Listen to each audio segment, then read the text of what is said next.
It started in October. That kind of October that smells like cinnamon and wood smoke, when the air feels like it's trying to whisper secrets before winter comes. I remember the color of the sky that day, a soft, overcast gray, the kind that made the trees pop with color. I was at a little bookstore off 7th and Main, the kind of place that always smelled like old pages and fresh coffee. I wasn't looking for love. I was looking for something to read on a rainy afternoon.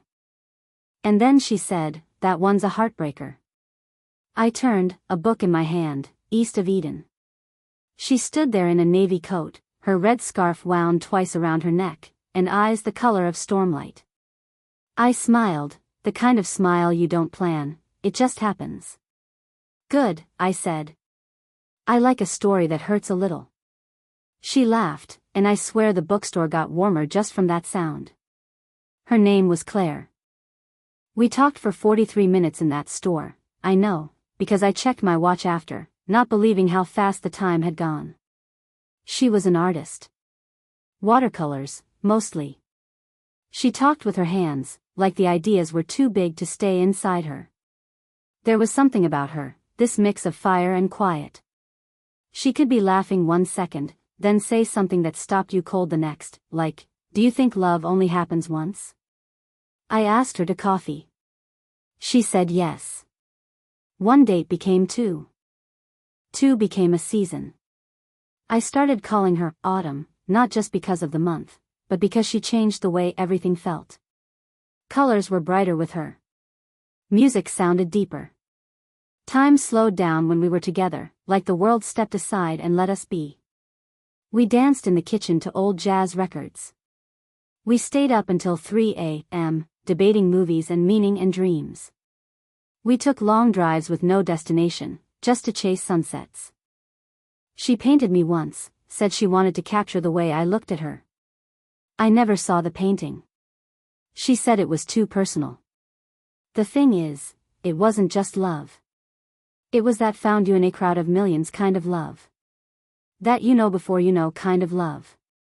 Being around Claire felt like remembering something I didn't even know I'd forgotten. One night, as we lay on the roof of her building, watching the stars shiver in the cold sky, she turned to me and whispered, "Promise me something. Anything. If I ever fade, hold on, even if it hurts." I didn't understand what she meant. I thought she was being poetic. She did that sometimes, got a little too deep when the moon was full. I kissed her forehead. "You're not going anywhere." But even then, in the way she looked away, I think part of her already knew something I didn't. To fall in love with Claire was like falling into a painting, wild, vivid, a little terrifying. But when you're in it, all you want is to stay. And I wanted to stay. God, I did. Love isn't supposed to come with expiration dates. But 3 months after Claire whispered, "Hold on, even if it hurts," something started to shift. Slowly, like fog rolling in over familiar roads. You don't notice it until the streetlights start to disappear. It began with little things. Missed texts. Cancelled plans. Moments where she'd look right at me, but it felt like she was looking through me. Like her mind had slipped behind some invisible curtain and I wasn't invited inside. At first, I thought it was just stress. She was working on a gallery showing. Long nights, pressure, perfectionism, that was Claire. But even in the quiet moments, when she was next to me in bed, something was missing. Her touch was colder. Her smile took longer to arrive. And her eyes, those stormy eyes that once danced with mischief, looked more and more like still water. One night, I found her in the studio, just staring at a blank canvas. Not painting. Not sketching. Just sitting. "You okay?" I asked softly. She didn't look up. I forget what I was going to create. I knelt beside her. Then create something else. I don't remember how, she said. She didn't cry.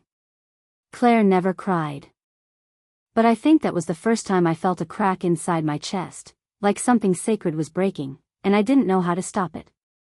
She started getting headaches. Bad ones. Then nausea. She brushed it off. Said it was nothing. But I knew Claire.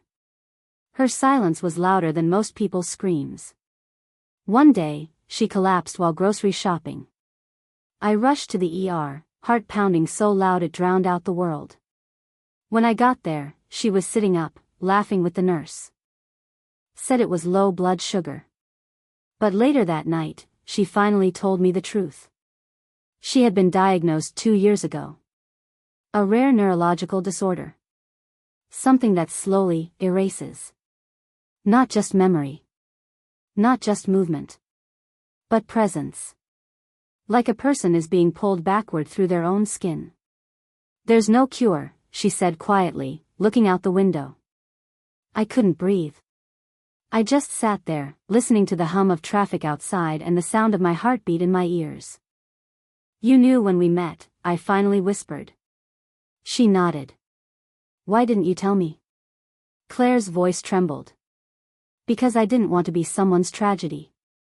I wanted to be someone's beginning. I didn't know whether to scream or cry or hold her tighter than the world would allow. Instead, I just wrapped my arms around her and buried my face in her neck. Her skin still smelled like lavender and paint. Days blurred after that. Some were better. Some, worse.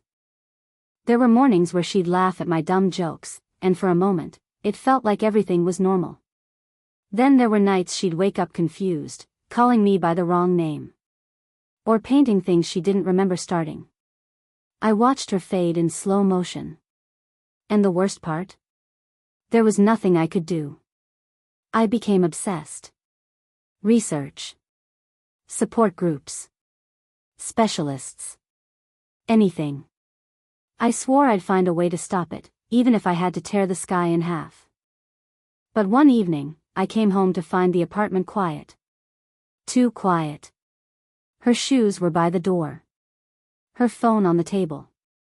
A canvas on the easel, half finished, colors dripping like tears. But no Claire. I searched the city. Called every hospital. Every friend. Hours passed. Panic turned to dread. Then, around 3 a.m., I got a call from an unknown number. She was found wandering near the ocean, miles from home. No coat. No ID. Just, humming to herself, lost in a world only she could see. That night, as I sat beside her hospital bed, she looked at me with those beautiful, empty eyes. I know you, she whispered. A pause. But I don't remember why. I broke. Right there, I shattered. And in that moment, the love of my life was slipping through my fingers, not in an instant, but inch by inch. She was fading. And I had no idea how to hold on. After that night at the hospital, everything changed. Not just Claire. Me. I stopped recognizing the man in the mirror. There were dark circles under my eyes, like bruises from a fight I couldn't win. My shoulders stayed tense. I forgot how to laugh. Music didn't sound like anything anymore. Food was just fuel. Days bled into each other. Nights were a second hell. Claire was still there, physically. But her mind was like a house with the lights flickering, some rooms still lit, others cold and empty. I visited every day. I'd read to her. Bring her coffee she didn't drink. Sit beside her even when she forgot who I was. And the worst part? Some days she'd look at me and smile like old times. And for a few minutes, I'd believe, maybe we're okay. But then, just as suddenly, she'd disappear again behind those eyes. I was haunted by almosts. Almost the way it used to be. Almost a memory. Almost love. Friends told me I needed to take care of myself. To step back. To accept the situation. But how do you step back from someone who is your entire world? I stopped seeing people. Ignored calls. Quit my job. Everything that used to make me got left behind. I wasn't angry. I wasn't bitter. I was just hollow. A shadow. But I couldn't, wouldn't let her go. Late at night, I started digging again. Forums. Research articles. Anything on memory loss and neurodegeneration. I read papers with words I barely understood. I emailed doctors in Europe. Wrote letters. Sent videos. Pleaded. I began journaling every day. Every little thing she said, remembered, forgot. I tracked patterns, hoping to find meaning in the chaos. I brought her old sketchbooks. Played her favorite songs. Recreated our dates, anything to spark something. Sometimes, it worked. She'd smile. She'd say, "This feels like a dream I used to have." And I'd pretend that was enough. But in the quiet moments, when she slept, or when her eyes looked past me, I felt myself slipping too. Love was supposed to make you stronger. But sometimes, it just holds you underwater while you fight to breathe. Still, I stayed. Because even if Claire forgot everything, I remembered enough for both of us. It started with a name I didn't recognize. Claire was humming again, that same quiet tune she always drifted to when she seemed furthest away, and then, out of nowhere, she whispered, "Dr. Ellison said it would be quick." I froze. "Who's Dr. Ellison?" I asked. She didn't answer. Just smiled softly and stared out the window like the name had been a cloud drifting by. That night, I couldn't sleep. Something about that moment gnawed at me. I searched every medical record I had, every appointment she'd logged. No mention of a Dr. Ellison. Not in her charts. Not in any of the hospitals or clinics we'd been to. So I started digging. Her emails. Old texts. Backups from years ago. It felt wrong, but I was past caring. I wasn't invading her privacy. I was protecting her. Or at least, what was left of her. After 3 days, I found it, an archived calendar entry from 2 years before we met. Ellison, initial trial screening, 11:30 a.m. A clinical trial? I called the number listed next to it. Disconnected. But I didn't stop there. I traced the trial through old medical forums. Found a thread buried in a science blog, talking about a now-defunct pharmaceutical company called Nexera Biotech. Based in D.C., shut down quietly, no media coverage. Just gone. But I found Ellison. Dr. James Ellison. Former neurologist. Led memory regression studies funded by Nexera. It took me a week and a fake name to get a phone consultation. He didn't recognize me. I didn't expect him to. But I recognized his voice the moment he answered. Cold. Measured. The kind of voice that spoke in rehearsed lines. I told him I was interested in the same trial Claire had joined. There was a pause. Then he said, "That trial is no longer available. It was terminated due to complications." "Claire Miller was one of your patients," I said. Silence. "Her condition worsened after your trial, didn't it?" I pushed. He ended the call. That was all the proof I needed. I drove 12 hours to D.C. the next morning. I tracked Ellison to a private research clinic now operating under a new name. And when I showed up, demanding answers, I was met with security, threats, legal jargon. But I didn't leave. I stood outside that building for 2 days with a sign that read, "Your trial destroyed her." Eventually, someone inside cracked. A junior researcher. Said Claire's batch in the trial had been part of an accelerated neural reprogramming experiment. The drug was supposed to slow neurodegeneration. Instead, it reversed memory patterns, collapsing long-term connections. They knew. And they buried it. I went public. Posted everything. Emails, leaked documents, my recordings. It caught fire. News outlets picked it up. Suddenly Nexera's name was being dragged through headlines. And Ellison? He resigned within the week. But it didn't bring Claire back. Justice isn't always a happy ending. Sometimes it's just knowing the truth. And finally, I did. She didn't fade naturally. They took her from me. And I swore I would never let that be the end of her story. After the story broke, everything changed, but not in the way I thought it would. People reached out. Lawyers. Journalists. Activists. They called me brave. Said I gave Claire a voice when hers was taken. But I didn't feel brave. I felt hollow. Justice had come, yes, but it was late, and it didn't bring her memories back. Claire didn't know what I'd done. She didn't even know my name anymore. She lived now in a private care facility near the coast. I visited every day, even when she didn't respond. I read to her like I used to. Sometimes, I held her hand and just watched the waves with her. Other times, she'd flinch at my touch, like I was a stranger. And in truth, maybe I was. Because the man I used to be, the light-hearted guy who believed love could fix anything, he was gone. Burned away in hospital rooms, quiet nights, and unanswered questions. I stopped telling people the full story. The world wanted heroes and neat endings. What I had was grief wrapped in love, and love wrapped in something even harder, survival. One night, I looked at myself in the mirror and barely recognized the man staring back. My eyes were sharper. My posture heavier. I didn't smile the same. My hands trembled sometimes, not from fear, but from the weight of holding on too long. That's when I realized I'd become someone else. Not just because of what I'd lost, but because of what I'd chosen. I enrolled in a medical ethics program.